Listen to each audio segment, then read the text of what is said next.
Hello everyone, myself Dr. Anchal Saini. I welcome you all. So let's start the today's lecture. आज का जो हमारा topic है, सबसे पहले मैं आपको उसका ओवरव्यू देना चाहूंगी. हम डिस्कस कर रहे थे chemical reactions and equations chapter. उसमें हमारा जो नेक्स्ट टॉपिक्स हैं, जैसे कि प्रेसिपिटेशन रिएक्शन क्या होता है, न्यूट्रलाइजेशन रिएक्शन क्या होता है, ऑक्सीडेशन क्या है, रिडक्शन क्या है, तो ये आज के हमारे टॉपिक्स रहने वाले हैं. तो चलिए स्टार्ट करते हैं विदाउट वेस्टिंग मच टाइम. हमारा पहला टॉपिक, फर्स्ट टॉपिक है आपका, that is the precipitation reaction. So what is precipitation reaction? The reaction in which precipitate is formed by mixing of the aqueous solution of two salts, right? Precipitation reaction, जैसे कि नाम से ही पता लग रहा है, यानी कि प्रेसिपिटेट यहाँ पे बनेंगे. जो हमारे पीपीटी हैं, प्रेसिपिटेट हैं, वो यहाँ पे बनेंगे. अब जो प्रेसिपिटेट हैं वो कैसे बनेंगे आपके? वो बनेंगे by mixing of the aqueous solution of two salts. मान लीजिए मेरे पास दो सॉल्ट्स हैं और उन दो सॉल्ट्स के क्या लिए हैं मैंने? एक्वस सॉल्यूशन लिए हैं, राइट? तो उनके जो एक्वस सॉल्यूशन हैं उनको मिक्स करके हमारे पास क्या होता है, जो प्रेसिपिटेट बनते हैं, तो उसी को हम बोल देते हैं precipitation reaction.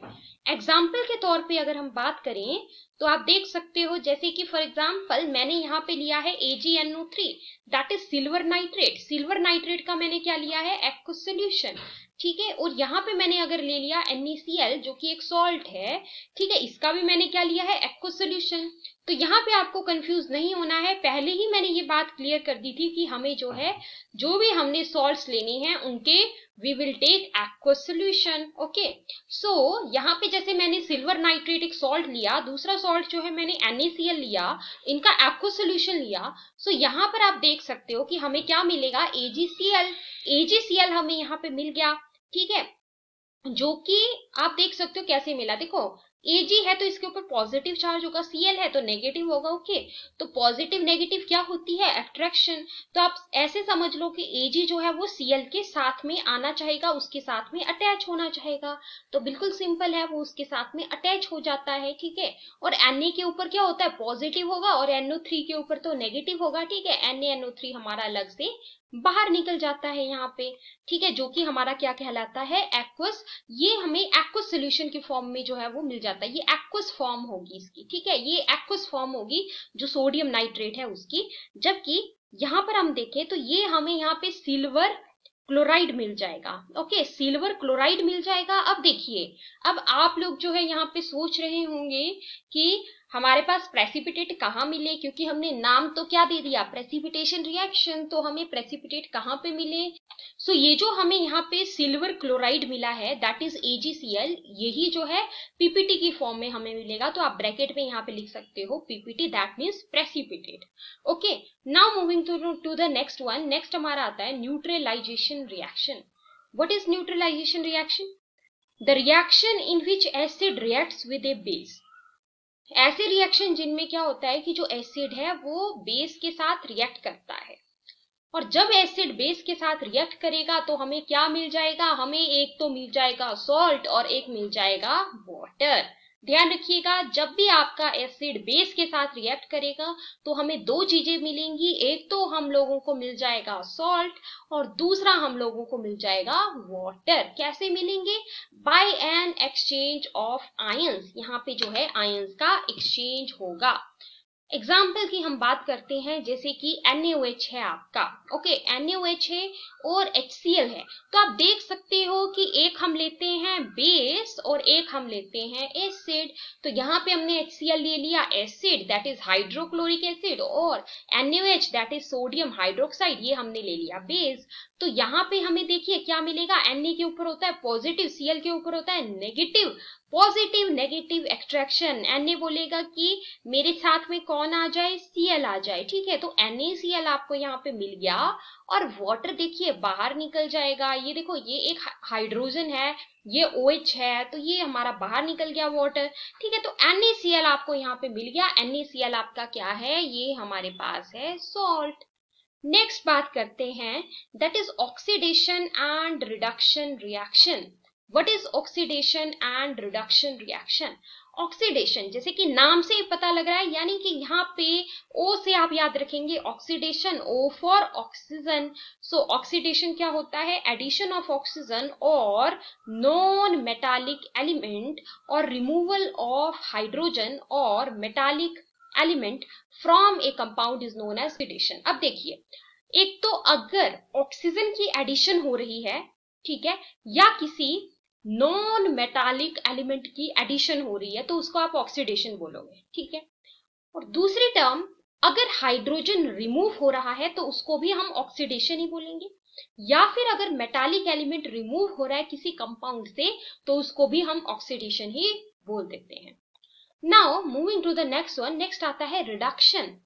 What is reduction? Reduction क्या होता है? Addition of hydrogen. अब देखो, जो मैंने ऑक्सीडेशन में आपको पढ़ाया उसी से जस्ट अपोजिट क्या हो जाएगा? रिडक्शन, यानी कि एडिशन ऑफ हाइड्रोजन और मेटालिक एलिमेंट और रिमूवल ऑफ ऑक्सीजन और non metallic element from a compound is known as reduction. इसमें आपको कंफ्यूज नहीं होना है, ये क्या है? जस्ट अपोजिट है जो हमने यहाँ पे पढ़ा ऑक्सीडेशन, ठीक है, उसके जस्ट अपोजिट हमारा क्या होता है? रिडक्शन होता है। सो रिडक्शन के बाद जो हमारा टॉपिक यहाँ पे है, दैट इज द नेक्स्ट हम पढ़ने वाले हैं रिड्यूसिंग एजेंट और ऑक्सीडाइजिंग एजेंट के बारे में। सो सबसे पहले बात करते हैं ऑक्सीडाइजिंग एजेंट के बारे में। हमारे ऑक्सीडाइजिंग एजेंट क्या होते हैं? How you will define oxidising agents, कैसे हम लोग डिफाइन करते हैं? सो इसको आप ऐसे कुछ डिफाइन कर सकते हो कि the substance which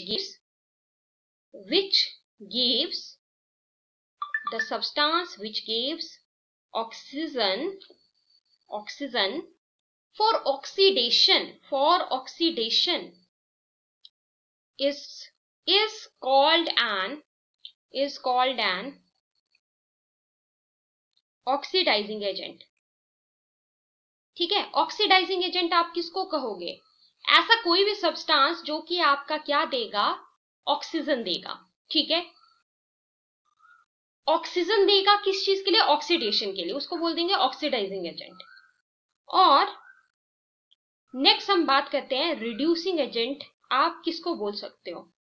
reducing agent आप उसको बोल सकते हो ऐसा सब्सटेंस जो कि आपका क्या करेगा? जो कि क्या देगा? हाइड्रोजन देगा। The substance which gives hydrogen for reduction. Reduction के लिए जो सब्सटेंस आपका हाइड्रोजन देगा उसको आप बोल दोगे रिड्यूसिंग एजेंट। तो दो चीजें हुई, समझ लो, दो भाई भाई हैं। एक हमारा क्या है? एक हमारा है ऑक्सीडाइजिंग एजेंट, ठीक है। ऑक्सीडाइजिंग एजेंट कौन सा हुआ? The substance which gives oxygen for oxidation is called as oxidising agent. एक हो गया रिड्यूसिंग एजेंट, ये क्या हो गया हमारे पास में? The substance which gives hydrogen for reduction is called an reducing agent, is called a reducing agent. I hope यहां तक आपको बिल्कुल क्लियर हो गया होगा। नेक्स्ट हम पढ़ने वाले हैं, नेक्स्ट हम पढ़ेंगे रिडॉक्स रिएक्शन क्या होता है। सो नेक्स्ट इज द, ध्यान से देखिए, आपको क्लास के टाइम में ही हर एक चीज जो है अच्छे से क्लियर और याद भी हो जाएगी। सो रिडॉक्स रिएक्शन क्या होते हैं? अब देखिए, एक तो हमने बोला चलो मान लिया ऑक्सीडेशन हो रही है, एक तो हमने बोला चलो मान लेते हैं रिडक्शन हो रही है अपने पास में, लेकिन कोई ऐसी चीज भी तो होगी जिसमें ऑक्सीडेशन भी हो रही होगी और रिडक्शन भी हो रही होगी, ठीक है। तो ऐसे रिएक्शंस जिनमें ऑक्सीडेशन और रिडक्शन साइमल्टेनियसली होती है, यानी कि एक साथ होगी, उनको हम बोल देते हैं रिडॉक्स रिएक्शंस, ठीक है। सो डेफिनेशन अगर आपको आती है तो आपको यहाँ पे डरना नहीं है, सीधे आप लिखोगे the reaction in which oxidation and reduction. सभी स्टूडेंट्स जो है साथ के साथ शॉर्ट नोट्स भी बनाते रहेंगे, राइट। अगर आप शॉर्ट नोट्स बनाते रहोगे तो आपके लिए बेनिफिशियल रहेगा। So the reaction in which oxidation and reduction both take place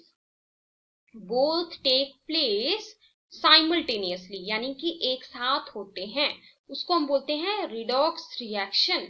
the reaction in which our oxidation as well as reduction takes place simultaneously is called as our redox reaction. Okay, so next आता है हमारा, next हम पढ़ेंगे exothermic और endothermic reaction के बारे में।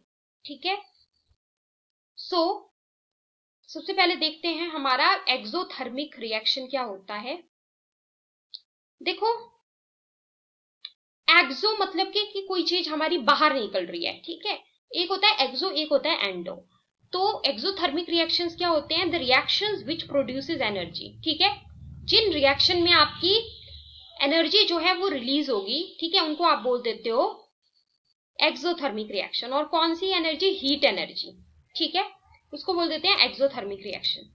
अब दूसरे होते हैं हमारे एंडोथर्मिक रिएक्शन। एंडोथर्मिक रिएक्शन आपके कौन से होते हैं?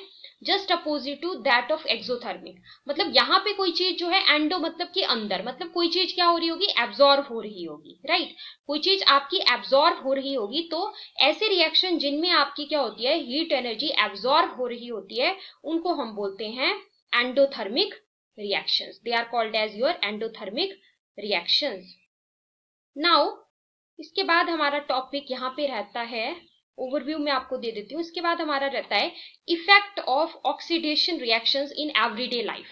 ऑक्सीडेशन रिएक्शंस का क्या इफेक्ट रहता है एवरीडे लाइफ में? तो इसमें हमारे दो इंपॉर्टेंट टॉपिक्स आते हैं, जो कि आते हैं आपके कोरोजन एंड रेंसिडिटी। तो इनके बारे में पढ़ लेते हैं। कोरोजन एंड रेंसिडिटी दोनों के दोनों इंपॉर्टेंट क्वेश्चंस हैं। तो सबसे पहले हम पढ़ेंगे कोरोजन के बारे में। कोरोजन को आप कैसे डिफाइन कर सकते हो? द प्रोसेस ऑफ, ये क्या होता है? The process of slow conversion, the process of slow conversion of metals. जो मेटल्स हैं, ठीक है, उनकी क्या हो रही है? स्लो कन्वर्जन हो रही है। किसमें हो रही है? Into their undesirable compounds. मतलब कोई ऐसे कंपाउंड्स हमें मिल रहे हैं जो कि हमें नहीं चाहिए। ठीक है, कोई हमें अनडिजायरेबल कंपाउंड्स मिल रहे हैं जो कि डिजायरेबल नहीं है, ड्यू टू देयर। अब ऐसा क्यों हो रहा है? Due to their reaction with, ठीक है, मतलब उन मेटल्स का रिएक्शन हो रहा है, या तो जो बाहर की ऑक्सीजन है उसके कांटेक्ट में वो आ रहे हैं, या फिर वाटर के कांटेक्ट में, ठीक है, या फिर एसिड्स, गैसेस एक्सेट्रा के कांटेक्ट में, जो कि आपके एटमॉस्फेयर में प्रेजेंट हैं। इसी को हम क्या बोलते हैं? कोरोजन बोल देते हैं। Okay, so the process of slow conversion of metals into their undesirable compounds due to their reaction with oxygen, water, acids, gases etc. present in the atmosphere is called as corrosion. Example की बात करें तो example इसमें आता है rusting of iron का। ठीक है, जैसे कि हम बोलते हैं लोहे को जंग लग गया, right. So rusting of iron इसका एग्जाम्पल आता है।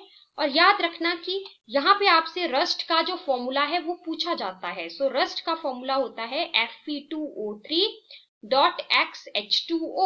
ठीक है, X number of water molecules जो है यहाँ पे जुड़े हुए होंगे। ठीक है, ये होता है हमारा रस्ट। और इसको आप बोल सकते हो हाइड्रेटेड फेरिक ऑक्साइड। हाइड्रेटेड क्यों बोल सकते हो? क्योंकि यहाँ पे जो है वो वाटर मॉलिक्यूल जुड़े हुए हैं, यानी कि ये हाइड्रेटेड फॉर्म में है। Okay, this is in hydrated form. अब हमारा रहता है यहाँ पे रेंसिडिटी के बारे में। रेंसिडिटी क्या होता है हमारा? देखो, रेंसिडिटी का सिंपल सा मतलब होता है the taste and odour of the food materials. ठीक है, जो भी टेस्ट होगा या फिर जो ऑर्डर होगा, मतलब जो स्मेल होगी फूड मटेरियल्स की।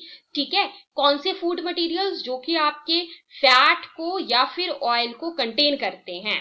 ठीक है, तो उनका क्या होगा? जो टेस्ट है और जो ऑर्डर है, यानी कि जो स्मेल है, वो चेंज हो जाएगी उन फूड मटेरियल्स की, अगर वो जो है किसके एक्सपोजर में आते हैं?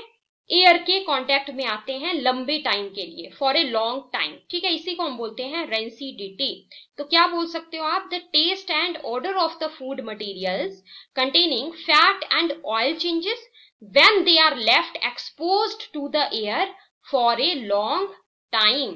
ठीक है, इसी को हम बोलते हैं रेंसिडिटी, राइट। सो अब यहाँ पे मेथड्स क्या हो सकते हैं रेंसिडिटी को प्रिवेंट करने के? जैसे कि आप कोई एंटीऑक्सीडेंट ऐड कर सकते हो, ठीक है, या फिर रेफ्रिजरेटर में जैसे हमारे जो फूड स्टफ होते हैं उसको हम ऐड करते हैं। सो ये हो गया हमारा chapter complete. Thank you so much.